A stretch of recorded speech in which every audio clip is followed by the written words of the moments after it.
हजुरबा दर्शन। आयुष्मान बाबा के छ नाति बाबु? ठिकै छ। एउटा सानो काम थियो हजुरबा। के समस्या पर्यो, के काम पर्यो? हाम्रो गाउँमा अस्ति एकजनाको बच्चा जन्मेछ, यही फागुनको 17 गते। त्यसको भोलि नामाकरण गर्नु थियो।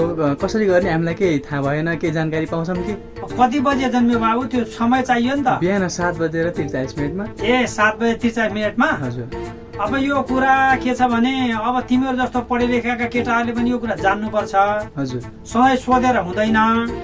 मुख्य कुरोमा तिमीलाई एउटा सूत्र छ, त्यो बताइदिन्छु। त्यो सूत्र के छ भने गत नक्षत्रको माना 60 पाट घटाउनु, आएको जो छ त्यो माना 2 बन्डा लगाउनु, एउटामा जोड है इष्ट भया त फल हो बुझ, चालु नक्षत्रको माना जोड भभोग आउँछ, भभोग 4ले भाग एउटाको भाग हो कति, हेर्नु भया तको अङ्क त्यसै लानु सके जति, 4 अक्षर छन् हेर बुझ एउटा नक्षत्रका, राख्नु ढुक्क भई नामा जन्मन्छन् बाल बालिका।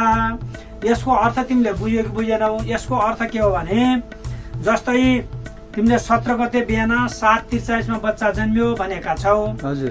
त्यो 7:43 सम्मको इष्टकाल निकाल्नुपर्छ। पहिलो कुरा त्यो इष्टकाल कसरी निकाल्नुपर्छ भने सूर्योदय कतिमा भयो र बालक कतिमा जन्मियो।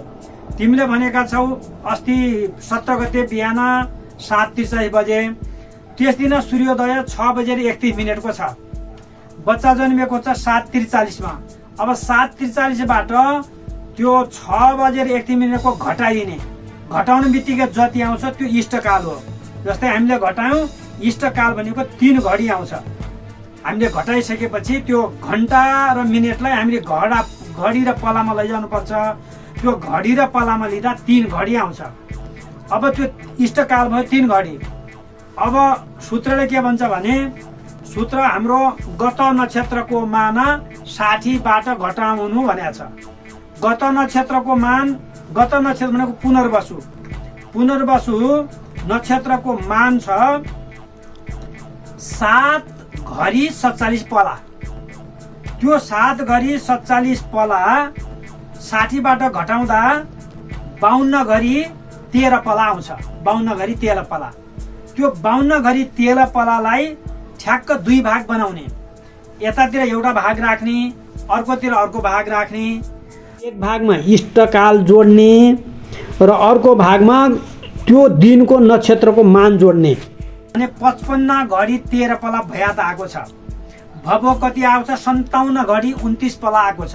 हो त्यो भभोगलाई 4 भाग लाउने, किनभने एउटा नक्षत्रमा 4वटा अक्षर हुन्छन्, एउटा नक्षत्रमा 4 अक्षर हुन्छन्। त्यो 4 अक्षर भएको हुनाले त्यसलाई 4 भाग लाउने, 4ले भाग गर्ने हो। अब 57 घडी 29 पलालाई 4ले भाग गर्दा 14 घडी 21 पला आउँछ। एउटा अक्षरको त्यस दिनको मान हुन्छ 14 घडी 21 पला। अब हाम्रो भया 55 छ, 14 त पहिले गयो, 14 को फेरि अर्को जोड्नु पर्यो, 28 पनि गयो, फेरि अर्को जोड्नु पर्यो, 42 पनि गयो। 42 आउँदासम्म हाम्रो भया 55लाई भेटेको छैन, त्यहाँसम्म पुग्नु पर्यो। त्यहाँसम्म पुग्दा 42 मा अब फेरि तपाईँले 14 21 जोड्नुभयो भने ठ्याक्कै नाम आउँछ। नाम के को आउँछ? तिक्ष नक्षत्र भएको हुनाले हु हे हो डा तिक्ष। हुले 14 भोग्यो, हु हेले 14 भोग्यो, हु हे होले 14 भोग्यो, डाले 14 भोग्यो। त्यसकारण यो बालकको नाम डाबाट राख्नु। डाबाट डालेश्वर पनि राख्न सकिन्छ, तर डालेश्वर अप्ठ्यारो भयो भन्छौ भने डम्बर राख्दा पनि फरक पर्दैन। ड र डाको एउटै हुन्छ, फरक पर्दैन। यसरी नाम राख्नु पर्यो नि। कुरा बुझ्यो बुझेन बाबु? बुझ्यो हजुरबा, धन्यवाद। भोलि हामी यसरी नै सजिलैसँग नाम राख्छौँ। ल समस्या परे सोध्दै गर ल। हुन्छ, ल धन्यवाद। ल बाई।